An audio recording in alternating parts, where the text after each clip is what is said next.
Okay, here we are, and tonight, um, it seems like business analysis is all about IT solutions, enterprise solutions, like what we are configuring in the other classes, enterprise solution, but is beyond enterprise solution. And that is what I want to look into. Um, Business analysis has been there for a long time, but these days, if you are not techie, you are not business analyst. But the point I'm trying to make, business analysis is beyond tech. It's tech and beyond tech. And as a business analyst, you should be able to solve problems, every kind of problem. If even you see marriage counselors, they are BAs. When people come to you, tell you their problem, you brainstorm, put one or two together, use a technique. It's a technique to solve the problem. So every problem is either you have to solve it, you use root cause analysis to understand the main problem, the root cause of the problem, or you are trying to understand the gap, the potholes, the loopholes, the bottlenecks. That is business analysis. And when you find some of all these things, you do not need to develop a mobile application or implement a software. Some of them is just can be a training. Some staff do not know how to use a particular equipment. You can just train them on how to use the equipment. That is business analysis. You develop, you find out, and their solution is that they are not well trained. You just plan for upskilling the staffs, and you find out that they have not been performing because they are underskilled. And that's why you see so many people in the company, they keep on training their staff. That is continuous improvement. And that is what I want us to talk about this night. So that if you know how to solve problem using enterprise solution, you should equally know how to solve problem without enterprise solution.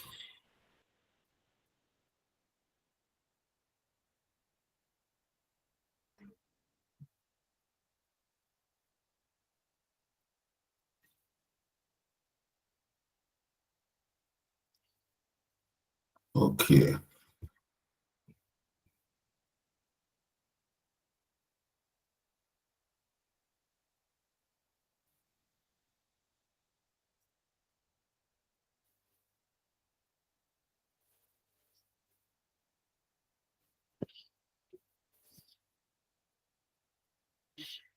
Okay, let me show you one enterprise solution.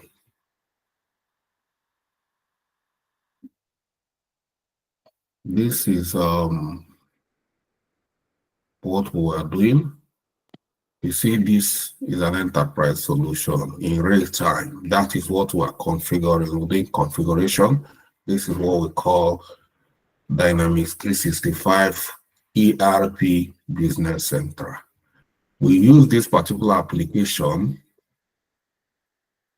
to manage finance, manage sales for companies, supply chain, If you look at this, you see general ledger, chart of account, this, account that, sales budget. And if you look here, you see customer, added one customer, and we added one vendor, you know. So we are still doing the configuration. So we are trying to use this solution to solve companies' problem, to make company more efficient. That is enterprise. This is one of the top enterprise solution in the market today. It's very, very popular in the market. And is owned by Microsoft. And if you want to pursue a career here, then you have to be a functional consultant. Most of the people that can do this, if you go to companies like Accenture, KPMG, PwC, Ernst & Young, Deloitte, you see that somebody is consulting for KPMG, a big boy. Somebody is consulting for Accenture, a big boy. Deloitte, PwC, all these are big boys in the market.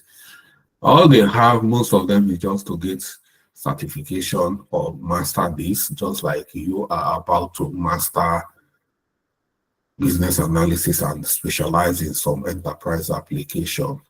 Everybody wants to be functional consultant. If you want to be functional consultant, if you follow this, you see you become, see this started with Dynamics 365. Yeah. And if you finish this, you become role of functional consultancy. And in this functional consultancy, these are some of the exams. Yeah. Functional consultant, this is it. And this is the, let me see the price of this. It's around $160. So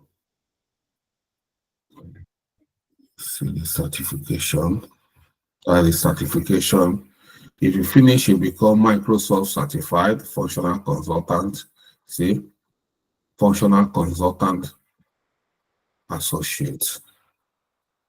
And this is the price here. If you want to become a functional consultant, you can, with this, you can get jobs in all these big as a functional consultant. Functional consultant is business analyst, but that is what Microsoft called them.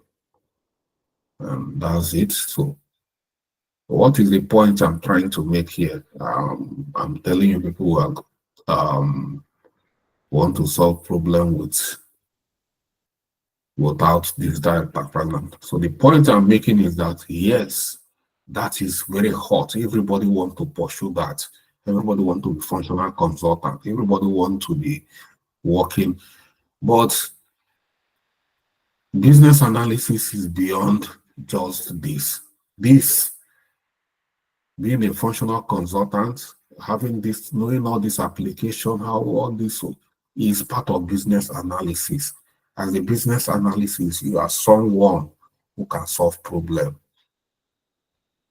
You can become an advisor, political advisor on this or that, or advisor to the MD or big. So you are the purpose that you should be able to solve problems. All the problems is not tech. So that is the point that I'm trying to bring here. So looking at our lecture notes, it's a business analysis isn't just about implementing digital solutions. It's about understanding problems and designing effective improvement. And here is how a strong business analysis can empower your organization even without diving into any digital tool.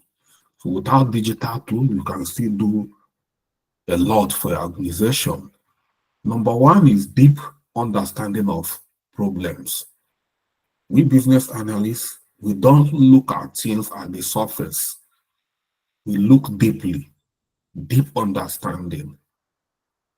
Business analysts excel at gathering or getting to the root of challenges. When there are challenges, you go down the root. You don't just solve problem from the surface.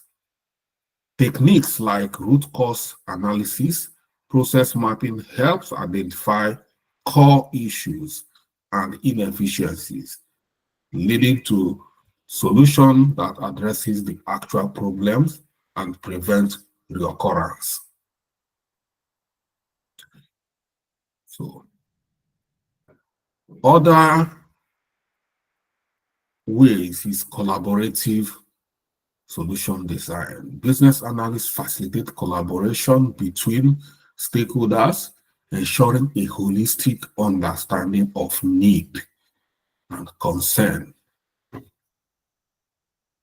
As a business analyst, you understand stakeholders' need. What is their need? What is their expectation? That's when you are doing the job. Yeah, if you have, not that if you have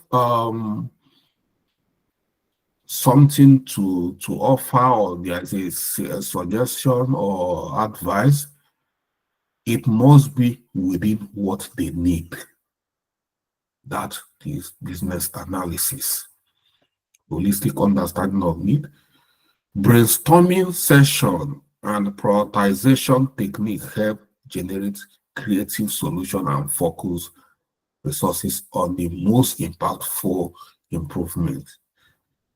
Brainstorming, what is brainstorming? That's why we say that two heads are better than one.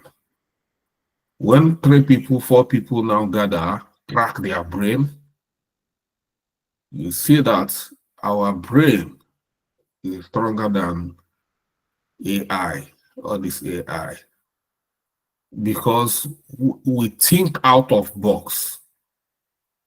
But all this artificial intelligence, they don't think out of box. They have measures, they have restriction.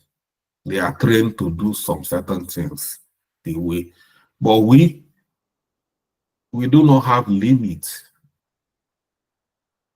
of our thinking. Our thinking does not have limits. And when 2 people are thinking like that, 3 people, 4 people cracking one solution, you see it, you start getting results. So brainstorming session, and as we are brainstorming, we are prioritizing our idea.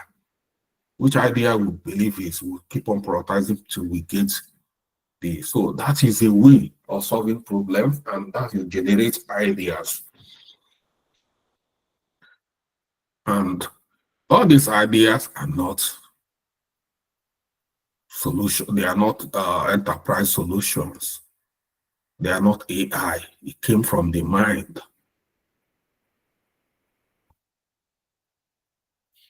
Implementation and change management. Effective communication and training are essential for successful implementation. Business analysts ensure everyone understands the why behind changes and establish metrics to track progress and make adjustments as needed.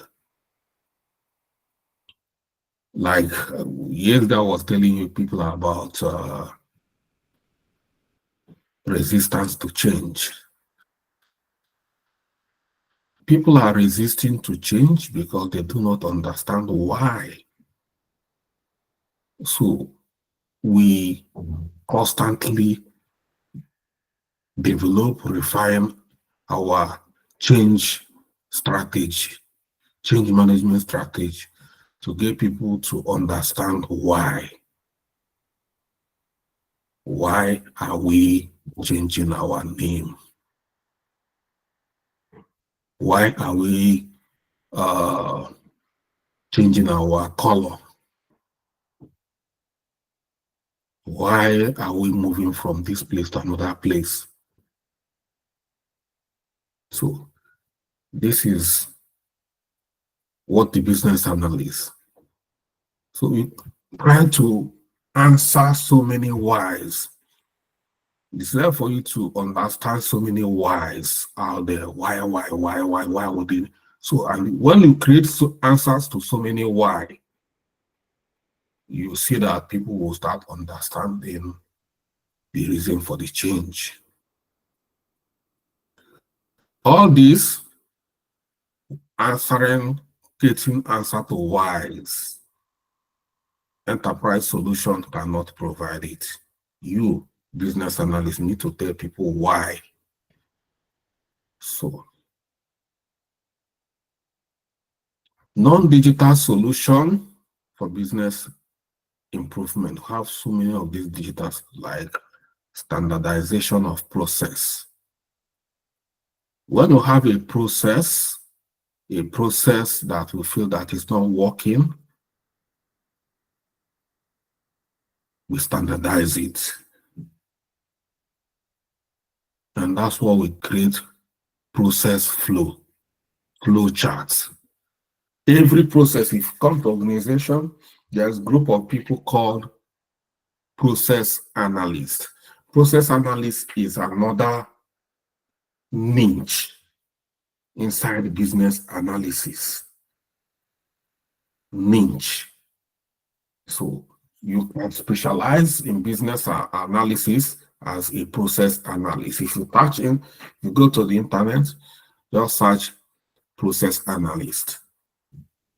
Companies look for those who are very good in process analysis, because everything in the organization is process. For instance, if you go to the bank, they have so many loans in the bank. Equity loan, finance loan, education loan, pension this, pension that. These are, you have a process to get it done. Every of all this you see, there is a process to get all of them done. If you go to the hospital, booking appointments is a process. Seeing a doctor, a consultant is a process. Going for laboratory tests is a process. Everything you do is a process. So, business analysts, so many of this process is not working. There's a lot of bottleneck within the processes, inefficiencies, waste within the processes. That's our way processes. If you go to construction sites, laying a foundation is a process. Can you see processes? Okay, if you go to the church, let me use any church. Let me not, because let it not be like there's one thing that every church does: offering and collection and offering. There's no church that doesn't do that. It's a process. In offering, some offering can take like just to do offering or to do collection can take like 30 minutes in some church. That's a lot of time. You know, ministration like sermon can take, is a process of, so these are so many ways people struggle in a process. You see, you find out why this process is not working.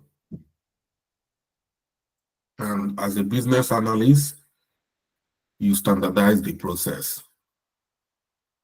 When you standardize process, you remove all the unwanted elements or all the unwanted process within the process chain.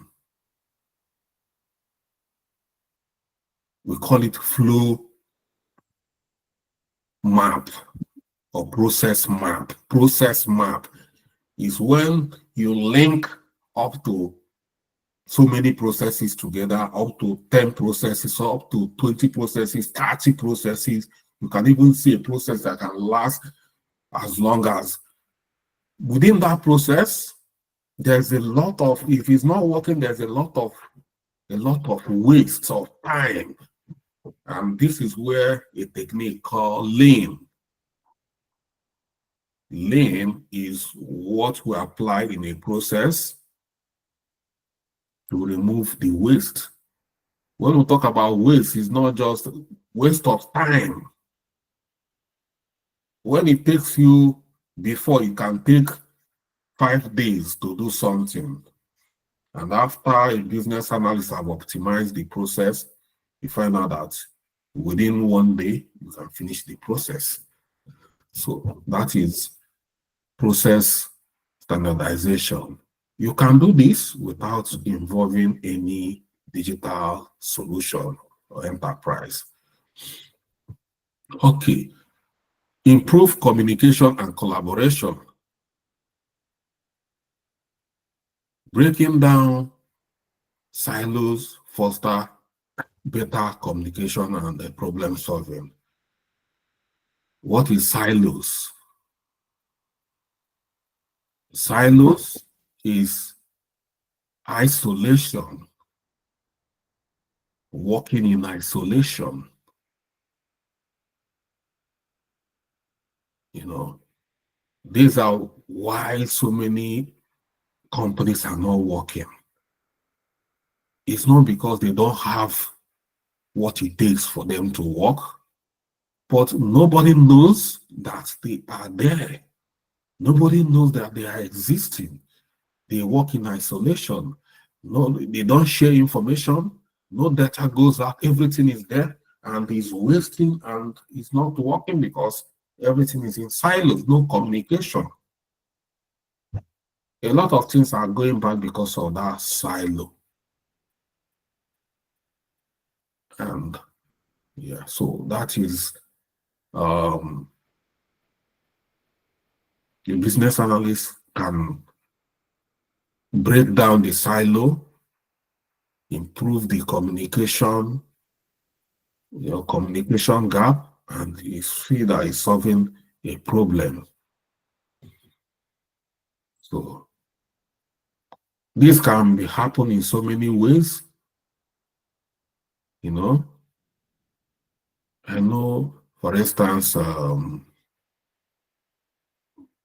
women love communication a lot. They love communication. True of us, some of us here, women, ladies, do we love communication? Yes, sir. We love communication, sir. Oh, yeah, I can see them. As well as men too. Yeah, and do to my wife for them. Communication. Men too love communication. Yeah, communication is good. Communication gap. So, you can, for instance, now you are a business analyst and people came to you, the wife say, the husband, he doesn't call me, he doesn't do this and this and that. You see, that is communication problem. That is what they are having. Do you need to go and start implementing Dynamics 365 CRM for them? Of course you don't. So you try to understand their communication problem and find a better way to, encourage them to communicate. That is you breaking the communication silo, and you see that the marriage was about to break down will start picking up, and you see, you didn't do any magic. You didn't bring any technical solution there. It's communication issue. So, and this is a serious matter, you know. We might laugh over it, but you know, it's serious matter. So, and then we'll have policy and procedure optimization. Regularly reviewing and updating policies ensure alignment with current need and best practice. Policies and procedures. Okay, I love this one.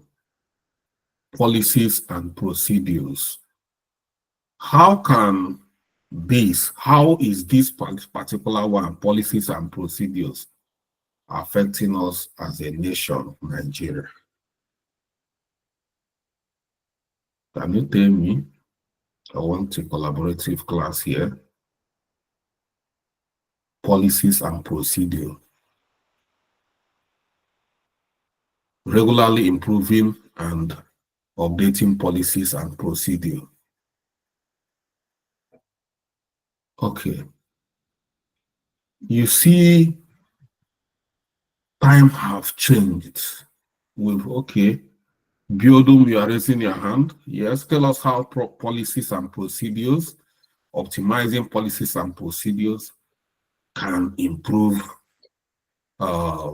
processes, can improve nation, can improve, just, yeah. Okay, thank you for the opportunity, sir. So I'll start by saying that I don't even think that we have policies. If we do have them, they are outdated. And like you rightly said in one of the sessions we had, they are intuitive. They don't even go into the trouble of finding out what is the situation, what should we do, what can we do, what are other countries doing, how can we learn. And the sad part of it is that most of these people travel, they know what's going on, but they just refuse, or they lack the will to be able to come here and establish and engage people in doing the right things. I think it really starts from the top, because if the decision makers are doing it, then the citizens also will. Because you find out that citizens, Nigerian citizens, when we get to outside the country, we are well behaved. Come back to Nigeria, all sense of keeping policies just goes outside the door. So, but we all clamor for a good nation that runs well. So I think that it will take some leaders knowing their onions, and as we are putting out there, can we have more people who know what they are doing, business analysts, strategists, who are able to say that this is the way to go, and then it trickles down. We just need to start from somewhere. It can be overwhelming, yes, I know, but we, as a nation, we need to decide, we need to move forward and then begin from somewhere and start with it. Thank you. Thank you for your input. I really like that. As you can see, she said we don't even have policies. Talk more of improving our policies. You see, our situation is critical. Okay, Cyprian, you raise your hand. Yes, well, I want to say that we actually have policies. There are a lot of policies. I think the major thing is policy inconsistency and lack of implementation. There are policymakers in every aspect of our national life. Policies come out every day. There are policies, and I would say that most of the policies on paper are good. But I think the challenge comes in the implementation and harmonization, because there are a lot of, everybody wants to come up with a policy. And so you have a lot of policy inconsistency across board. And then even the policies that come out are not implemented. Thank you. Okay, thank you. All of you got valid points. Yeah. When she say you don't have a policy, just I know she knows we have policy, but for you to know how decayed our policy has become, you know, let me tell us, like, let's use our educational system. When we started our education, is to go to school is ability to read, is done for you to, the ability to read and write. That is being proposed of. That is the policy. The policy we have in education centered in the ability to read and write.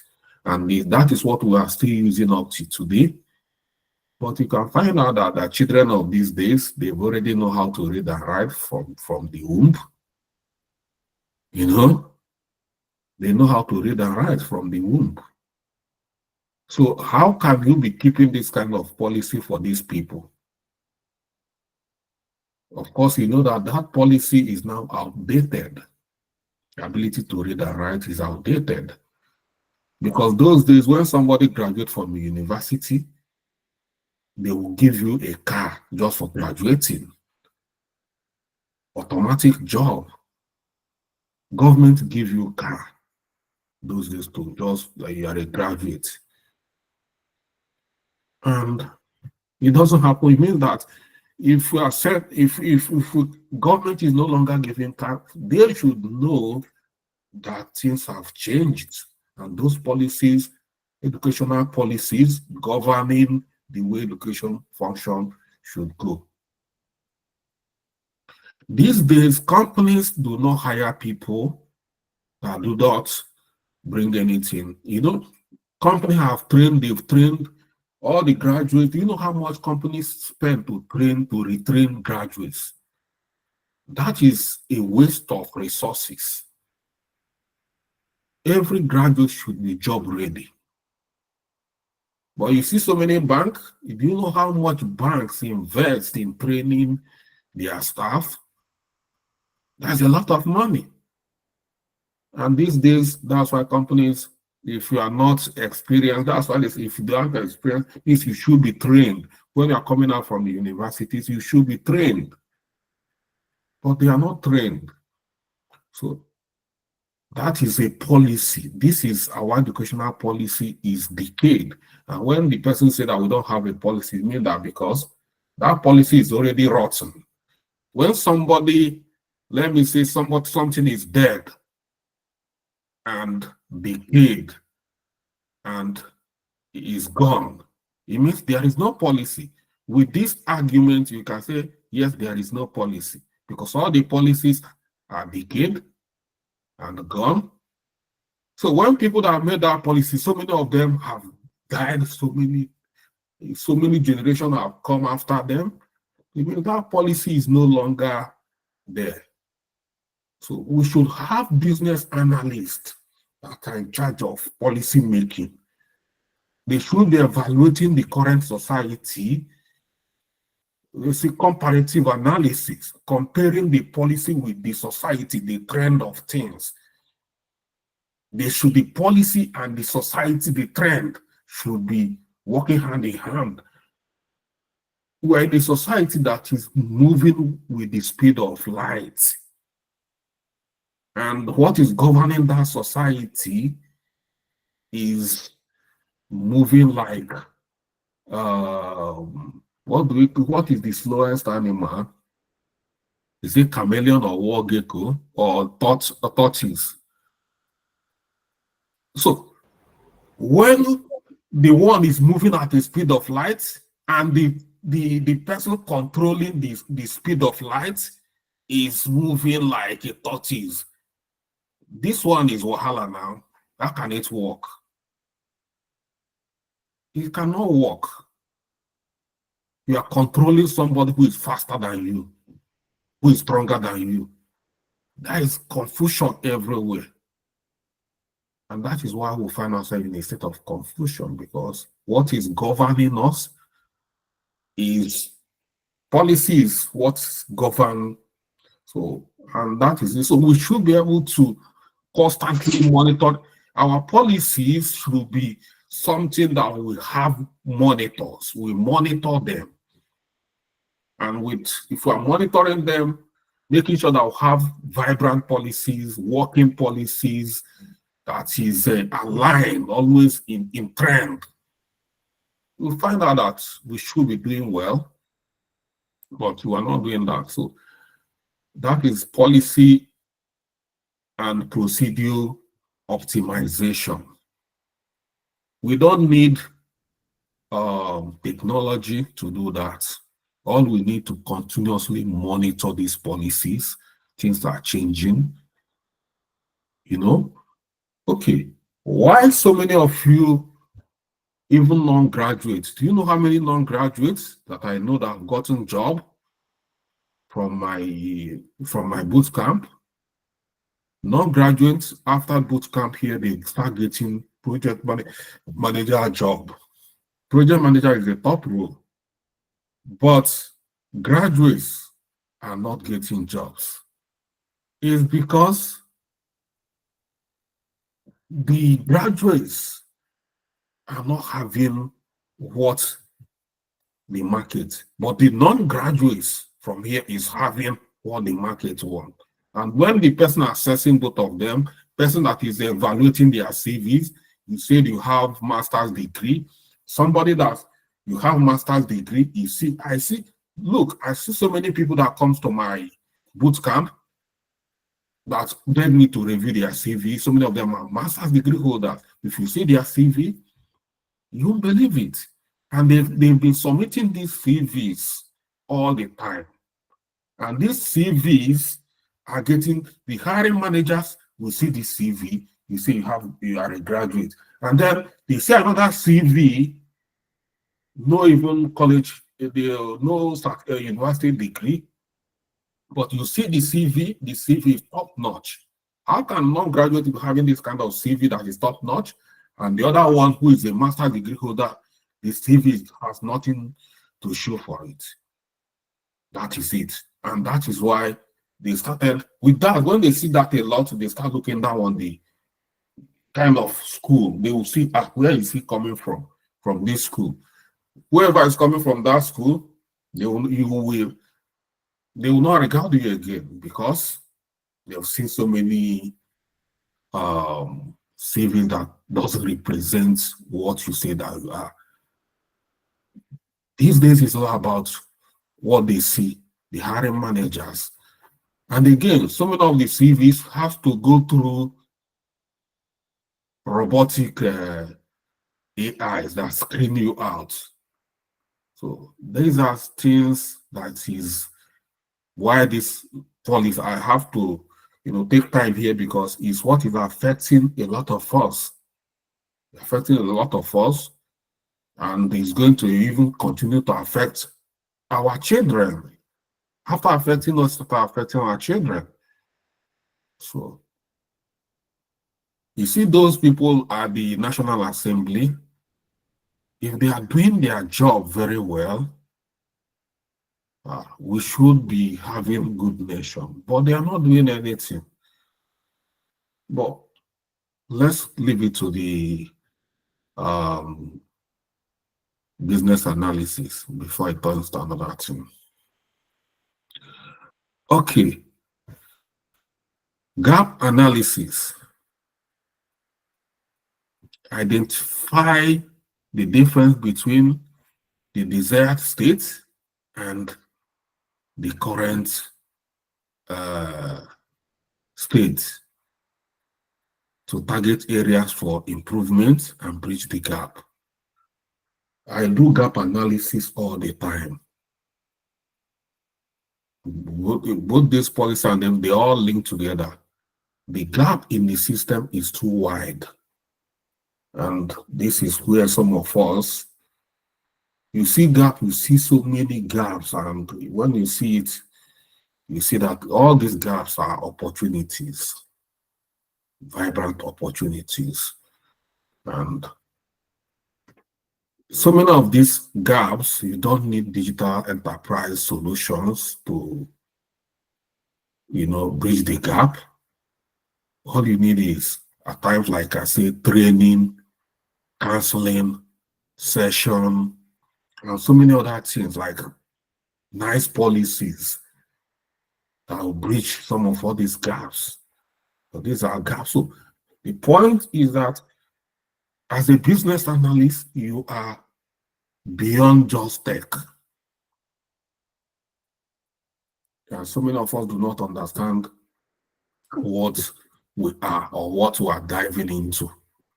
So if we are really understand the full meaning of business analysis, then we should appreciate ourselves after we have said that you are a business analyst.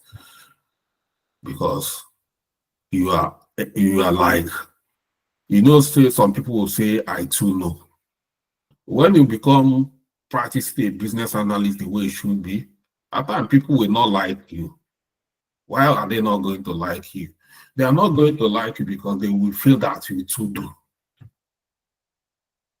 You feel that that guy you too do. But you find out that it's not that you too do, but you are doing your job, your career has taken over you, you are trying to, get things done the way it's supposed to be. But people will not understand you then. Because everything you want things to be done the way it's supposed to be. You're always looking for the best. You're always trying to solve problems. And you're not only trying to, you're always providing solutions. What even the people think that is not doable, you will do it. Or you say you can do it. They will just be, it's too easy. I too know. That is business analysis speaking. If you see yourself after this and the people start, then you know that your business analysis is working.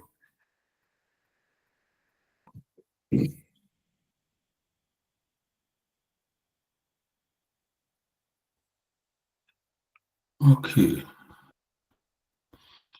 Let's look at this case study. We're here. This is a restaurant, and they solved the problem, and they didn't even use digital solution. So here, challenge. This is the challenge captured here in yellow marker. Customer complain about long wait time after placing order. We'll talk about that, but it's very good this thing. So you see here complaining, and the waiter here is not good on the waiter. If you are working in where people are always complaining, you will get your job. So that is the situation. So business analysis approach.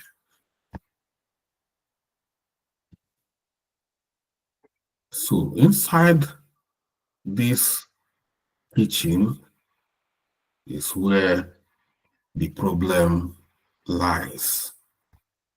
So let's look at the current state. Here, interview with staff, kitchen layout analysis, and order ticket review, and monitoring food preparation time. We find out that the current wait time is 15 minutes. Then the desired time, research industry benchmark for wait time, and consider customer expectation. The desired wait time is 5 minutes. So people are waiting for 15 minutes, and the desired according to the industrial benchmark. So we have a gap of 10 minutes here. So you identify this gap. This is what doing that is not, we are not implementing any solution here.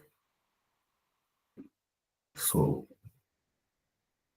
compare current time with the desired time, identify bottleneck in the kitchen workflow, and assess menu complexity. These are where the problem lies. Kitchen layout, menu complexity.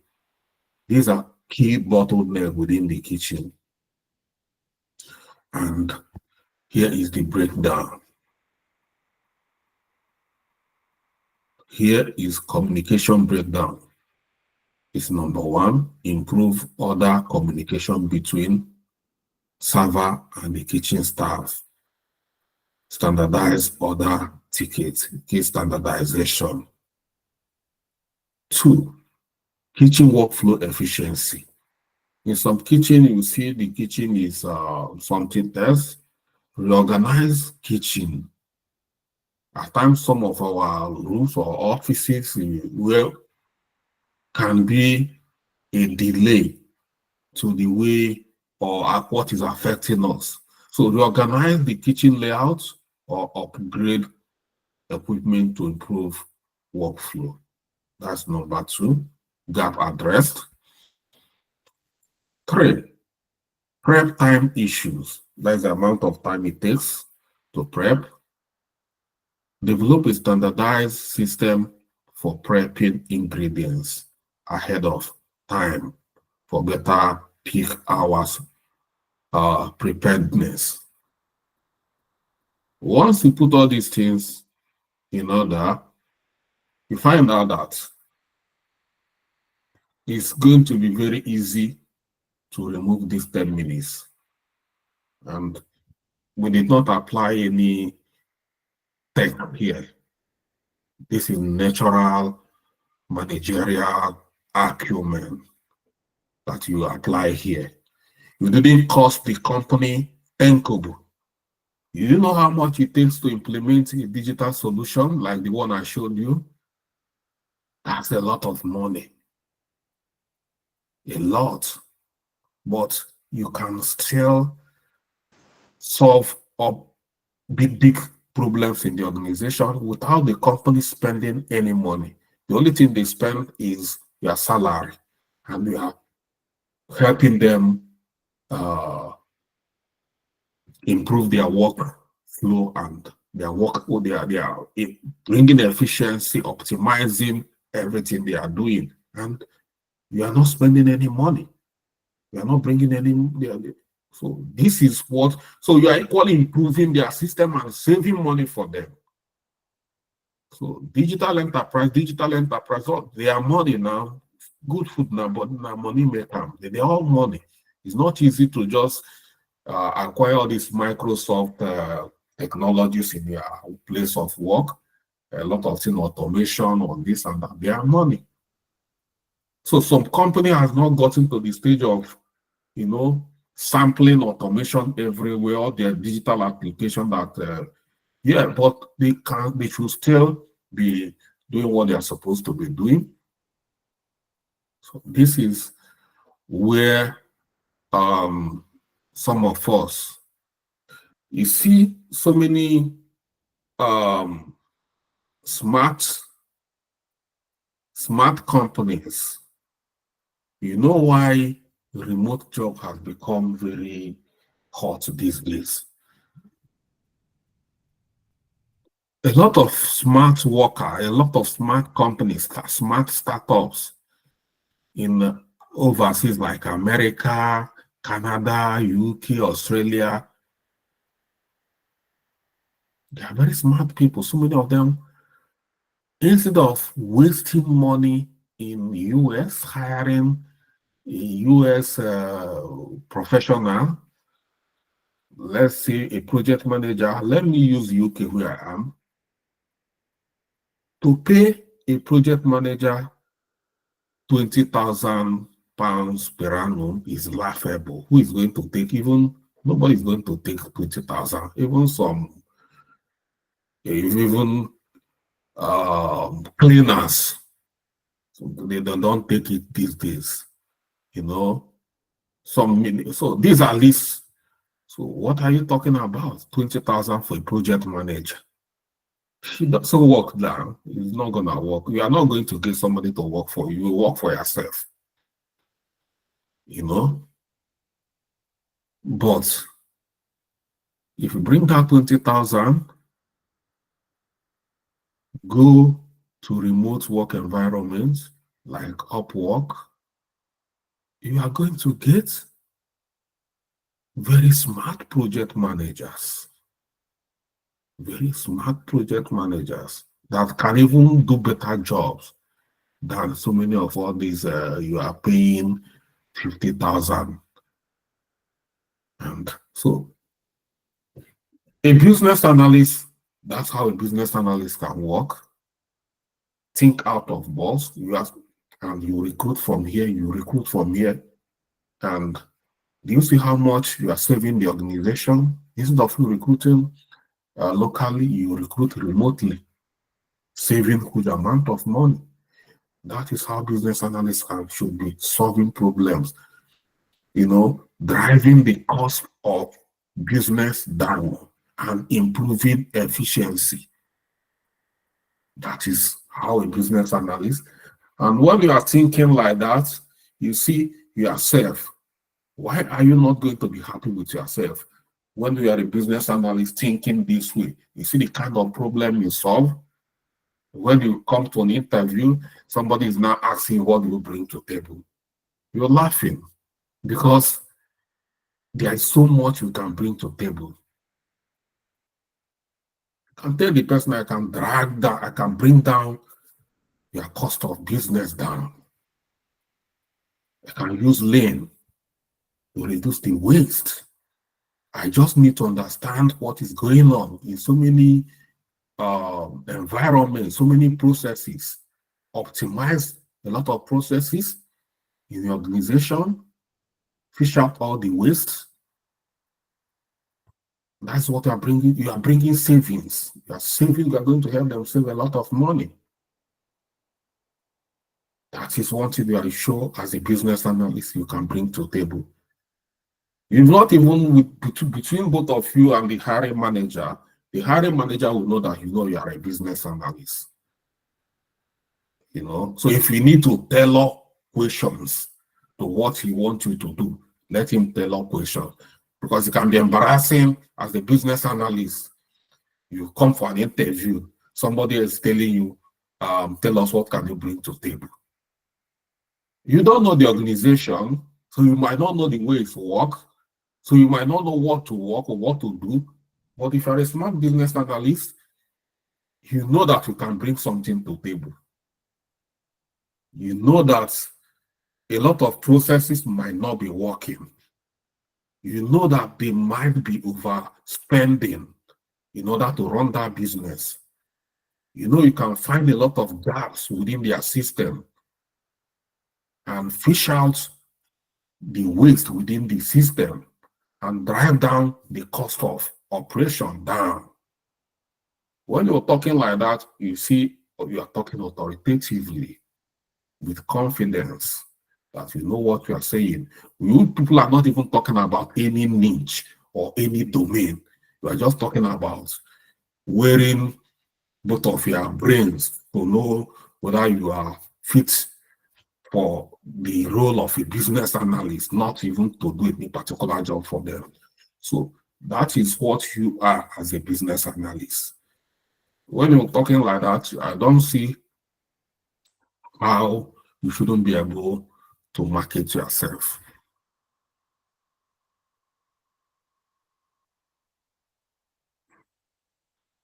Okay, looking at this, monitoring and improvement.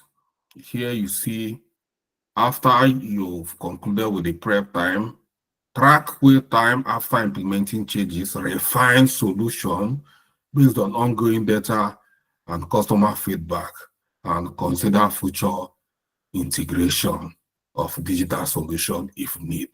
You can see at this point, you have already solved the problem.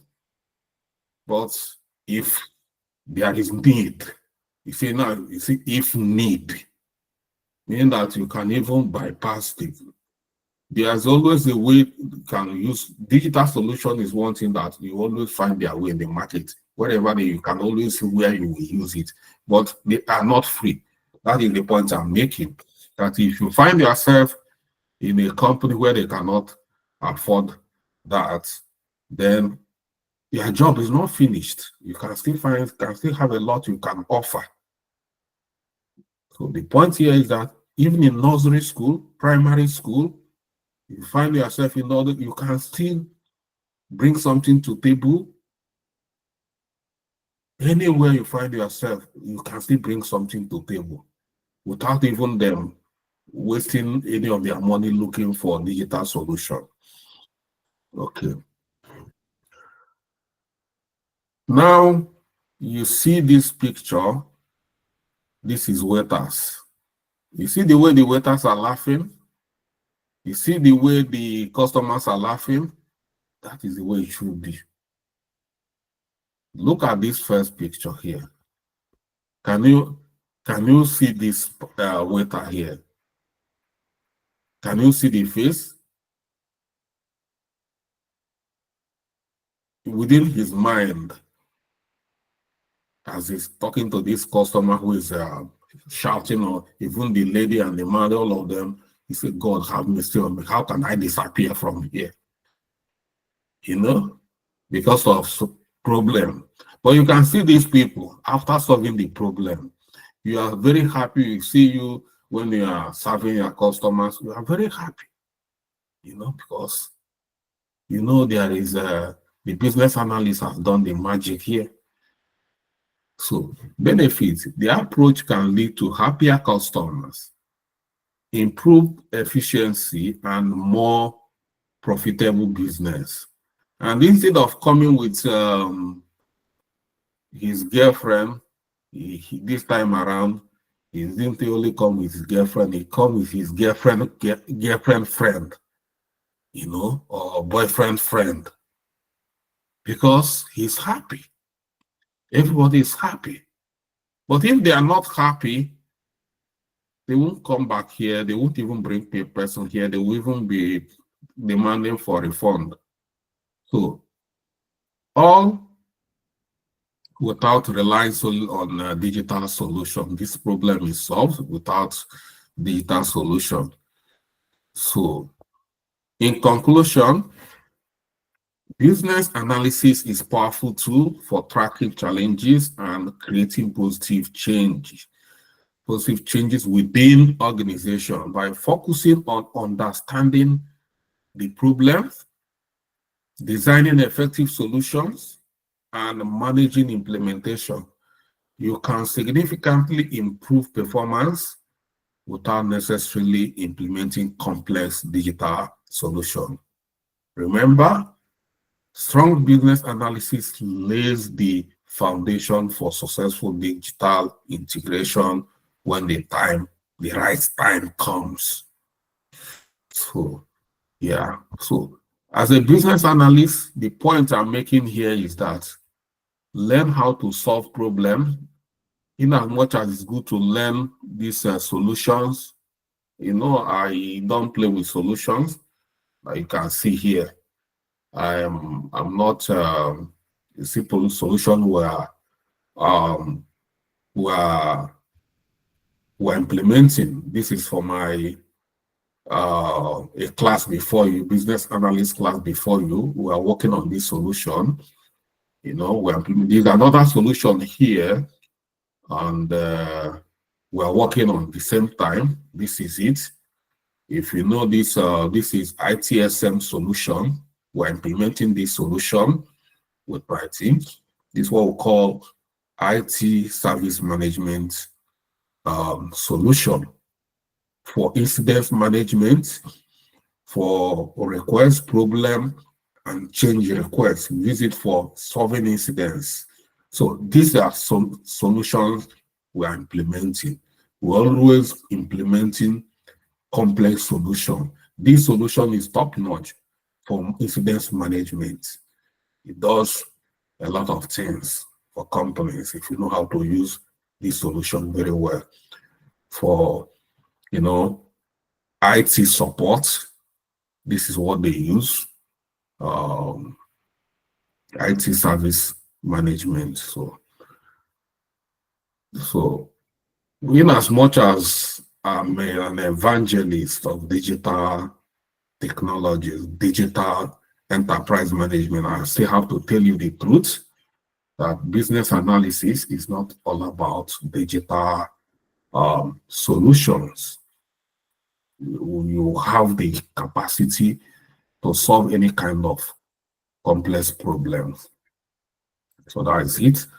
And that is where we are stopping.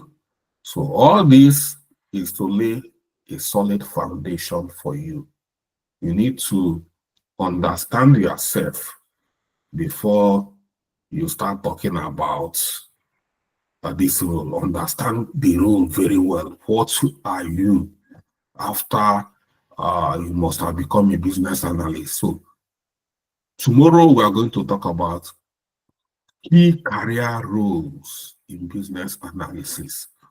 So that is going to be our subject or topic for tomorrow. We need to understand key roles. There are so many of them, what they do, and so that, because when you talk about business analysis, it's not only business analysts. There are so many other roles. Just like in project management, it's not only project managers. We have PMOs, which is project management officers. We have project coordinators, which is like assistant project manager. We have project support officers. We have different other roles. In business analysis, we have other roles as well. But let's keep it for tomorrow because of time.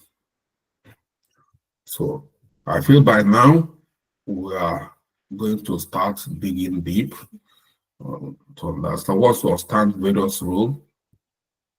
We'll start hitting techniques, tools, and other things. And yeah.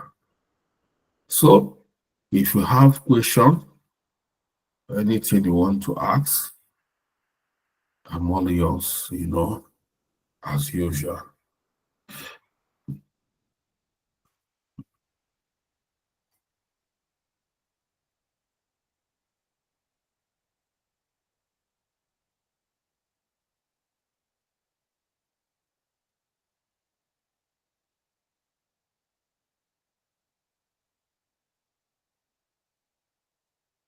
So no question.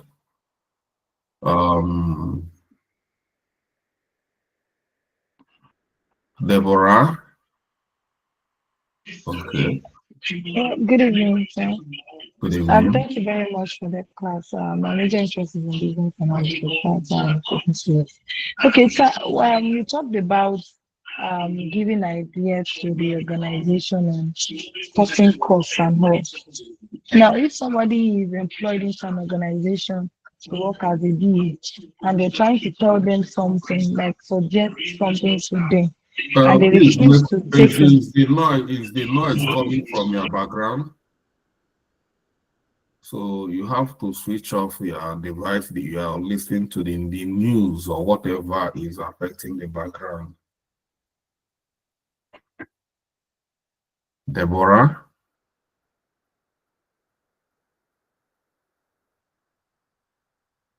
Okay. Sorry, okay. Sorry, I had to mute the. Okay, so I said, okay, if someone is got a job in an organization whereby, for example, now Chinese organization, most of them they have so many things they've already planned themselves. They know what they want to do, and now they employ someone as a BA, and you're trying to tell them some things, and trying to implement some things, and they refuse to buy your idea. What are the solutions? What are the things, or which way can someone tell? I don't know. How can someone tell them to buy into your idea? Because sometimes it's difficult for them to accept your idea. That's why the fact that they know what you're saying is good, but they already have the structure. How can it be a suggestion? For example, you said cutting costs. Sometimes, how can one tell the employer or the stakeholder, these are the things you should do, these are the things you should do, that they will be able to buy into you? As a BA, when you're working as a BA, you have environment you are working. You are a BA, you are not open to be looking around the companies and looking at where to cut costs. That is not how you work as a business analyst. So they are bringing you in.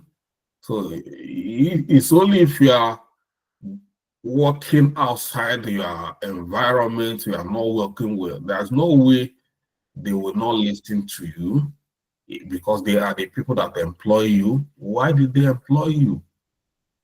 What's the reason they employ you? If they don't, they are not going to listen to you.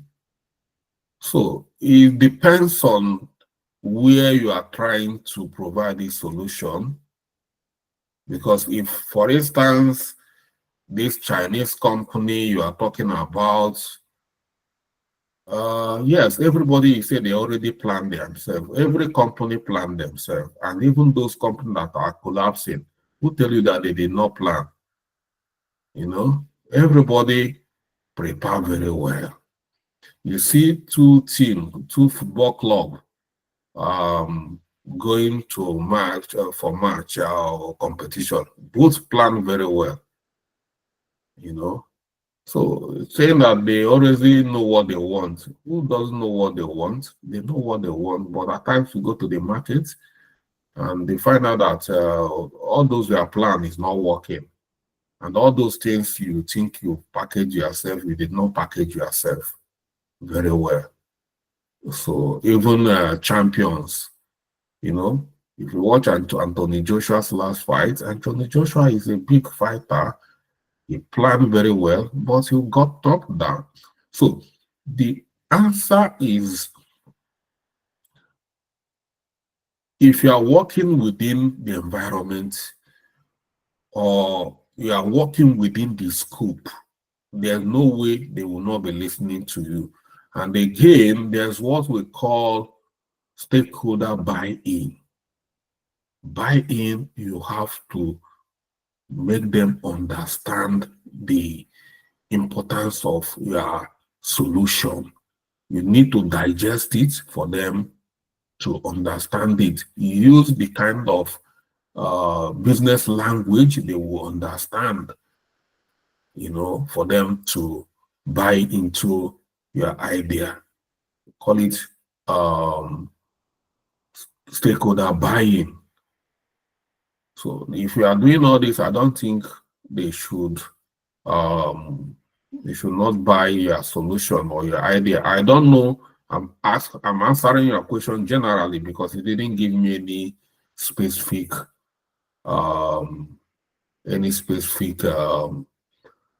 sample or business case. So that is why I'm just answering that generally. Thank you, sir. I've gotten what I need. Thank you, sir. Okay. Mr. Phillips.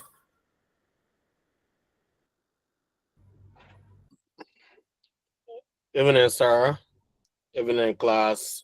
I want to emphasize more on that Chinese aspect because as she asked the question, I know these people very well. I've been working with them for a long time and I know their behavior, I know their characteristics.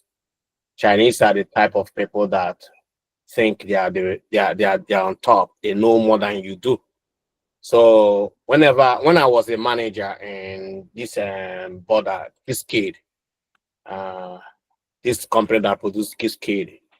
Now, when I was their manager, I at times want to implement some changes, which after I discussed with the managing director, he will ask me to put it aside, that he wouldn't like me to put any changes. Rather, he wants me to listen to his own, to implement his own changes. At times, his changes is not really working out. At times, his changes causes a lot of problem. Like in the aspect of managing workers, you know, when I ask him to, you know, pay attention to the welfare of the workers and their working time, their break time, at times they can work from 7 to 7 in the morning, and from 7 in the morning to 7 in the night, and have a little break at times with no break. And when I implement these changes and said, hey, man, you have to give these people like 1 hour break time, or you give them 2 hours break time, he will say, no, no, no, no, no, it doesn't need your suggestion, that they will walk off route. I try to let him know that, see, these people are human beings like yourself. You yourself rest a lot. So you won't expect these people to walk from 7 to 7 without a single rest. So let me implement strategies, techniques, a way that these workers can have a rest. We say, no, no, no, no, no, go, go, go, go. I don't want your changes. Rather, he will get angry. And when these workers will work like that and come very late the next day, he will start shouting, start,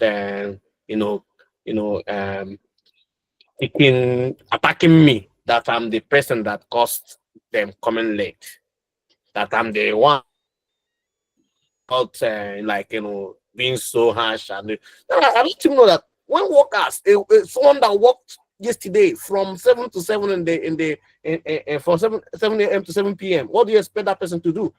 You expect the person to go back home, okay, maybe after rounding up with the work, before the person can finish rounding up everything, it's almost 8 o'clock. From there, traffic hurdles, getting back to their home, it's almost like 9, or maybe after 9. And then they have to do other things. They have to eat and, take care of their homes. But it's not really easy for them. How do you expect them to come very early tomorrow, the next day? It will affect them. So all these things, when I try to bring changes, they always like, like I have a loggerhead with them. They are another species. You can't change them. No. You can never change it. Yeah, I understand your challenges, but let me tell you, as a business analyst, you are not coming to implement your own changes. The first thing is to understand their objectives. What do they want? Because in as much as they are very intelligent, then they still hired you. They are the stakeholders. And I keep telling you people, you have to understand the stakeholders' need and their expectation. It is not your need and the expectation that you mean to implement. It's the stakeholders' need. And once you understand their need, you have to work with their mindset, understand where they are coming from and where they are going to, and understand the challenges they are having from where they are coming from and where they are going to. Follow that route and understand how they are suffering. From there, you understand their need. And every solution you are bringing within that, their challenges, they are going to accept it, no matter how you see it. But when you just start want to be imposing what you think, because they are not, are you understanding them? They are stakeholders, and let me give you an instance of, based on what happened yesterday, between me and the Abuja group, we have resolved our problem, and it becomes a lesson learned, according to Mustafa. It's lesson learned. Yesterday, I try to let them understand that, yes, I want to understand how this our agent stuff is working. So, because I want us to finish that. But if this is a learning process, everything I do is a purpose of teaching for you to learn. As a business analyst, you should, Mr. Charles is a stakeholder. What is expectation from us? What is the need? What does he need at this point, what is his expectation? The expectation that he want to achieve this agent stuff. And this agent is part of the project. So many of you might not be interested in the agent. You don't like the agent. But the person you are working for, this is what the person wants. Are you going to implement what you want or what your company wants? Company have what they want. For you, it can be so what they want can be so stupid to you, but they have a reason for what they want, and that is why they are paying you. Mind you, they are paying you to do what they want, not what you want. They are paying you to understand their need and provide solution to their need. Once you are working within that line, then you have captured them. If you have other things you need to sell, ideas you need to sell to them, they'll start listening to you because you've already captured their attention. But in a situation where the Chinese boss, you always from the beginning, you already having a loggerhead with him, you've not captured him. You've not bought his attention. That's called stakeholder buy-in. You need to buy him in. He become your friend. And then everything you say like people will say that you are using remotes. You are not using remote, but the main thing that you've bought his attention because you've tried to understand his need and expectations. That is it. I keep saying it. Understand the stakeholder's need and expectation. He is the person he owns that company, he owns that project. You cannot know more than the person the business you are seeing is his brainchild. And he wants you to come and assist him to understand what he wants to do. But you come there, you want what you want, not what he wants. Is it going to work? No. That is when you start having challenges with stakeholders. Well, sir, yes, at the initial, I did what he want. We were good. But along the long run, I become the enemy of NEPSA, some government officials there, because I always side the Chinese. So you still have to go find where it went wrong, and you can make amends. You need to, as a business analyst, you play politics in the business to get to where you need to be. You know, you don't fight with your stakeholder only if you don't want the job again. You can resign or they can fire you. No, okay, I resigned. So you resigned? Yeah, I resigned. Okay, that's it. So because you have another job. What of person that doesn't have another job? Or you have another opportunity? You resign, you go home and be doing what? So, Mr. Isaac.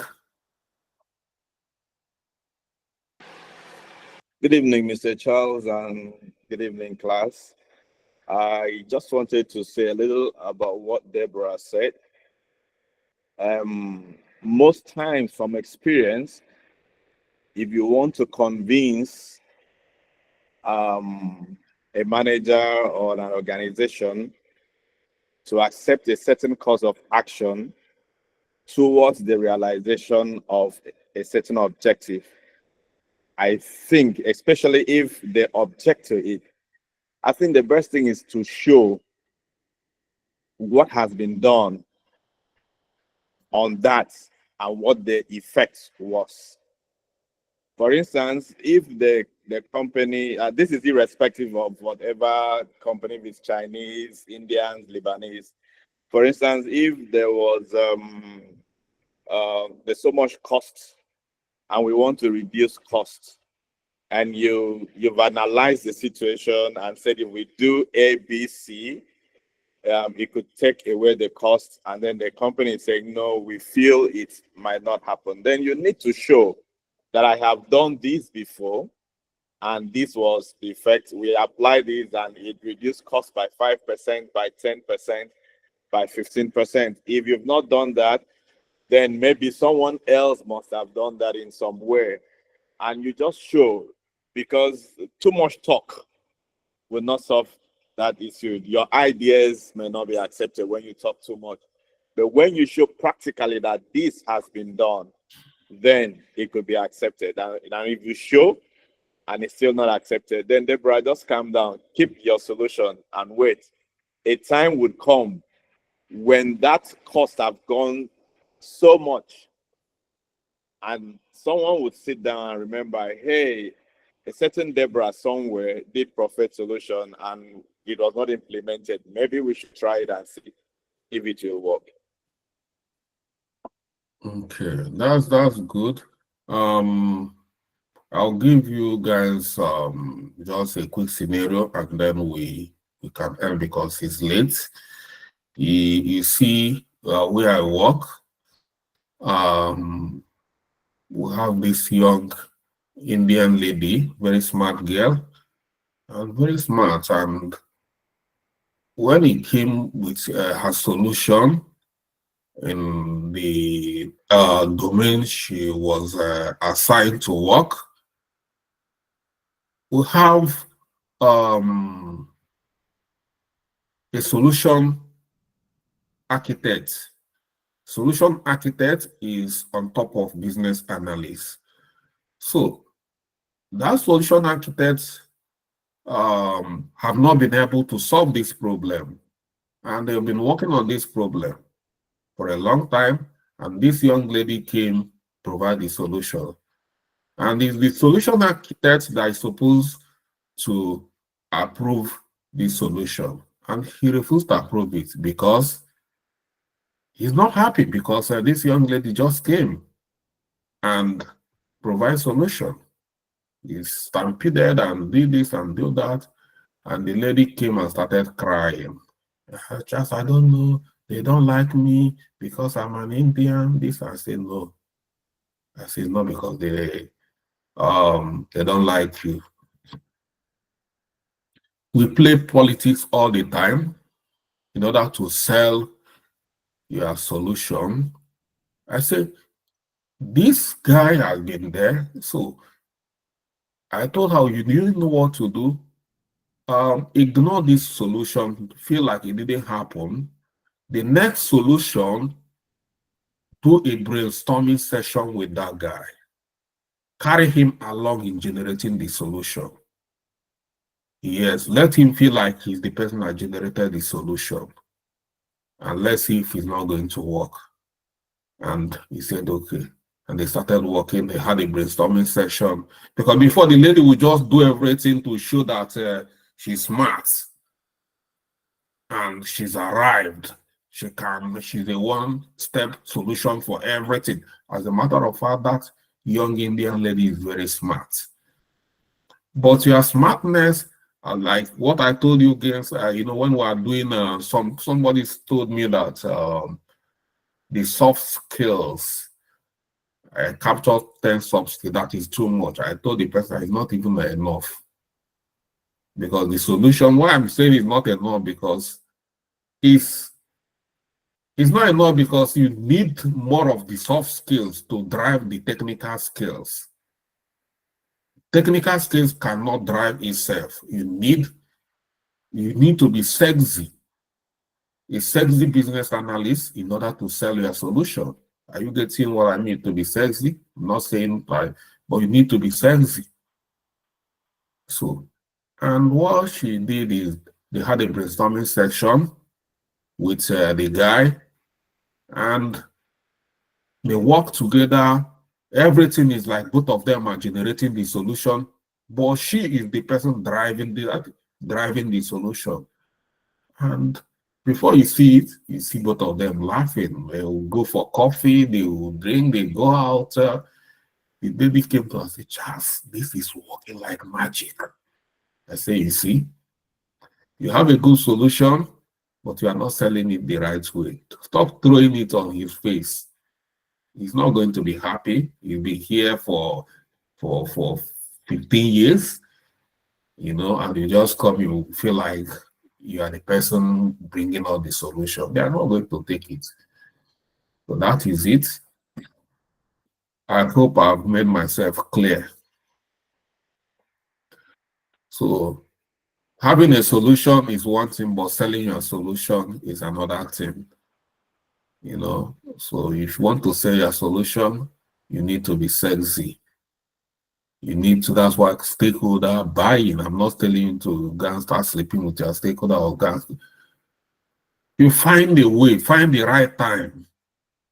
You know, like this thing Philip is saying, at times you get contract signed in a beer parlor, you know, where the person is happy. Do you think some people, when you see them, they bring some women? This is off camera, you know, and off mic. They bring their women to them, and they'll be doing this thing. When he's on top of his, you know, they start. This is the right time. Understand when the person is his right frame of mind, when he's happy, and that is when you are going to get the best of response from the person, no matter how the person. This is how you see some solution that some difficult people, they must have right time. Find their right time, perfect time to present your ideas. They will buy it, or try to make them involved. Let them be part of that solution. Let it not just be that you generated it, you know. And with that, you see that your solution is going. So at times, don't claim that you own the solution. You just want the solution to go. And so that's it. So I think we've laid a good foundation on business analysis, so we can start firing now. And thank you for joining tonight's class, and see you tomorrow. Yeah, sure, we'll have class tomorrow, so see you tomorrow at this time. Good night. Thank you, Mr. Charles. Thank you. Good night, Mr. Charles. Yeah. Thank you. Thank you, Mr. Charles. Good night, Mr. Charles. Thank you, Mr. Charles. Thank you. Thank you, Mr. Charles. Good night. Thank you very much. Good night, Mr. Charles. Yeah, good night. Good night. Thank you very much, sir.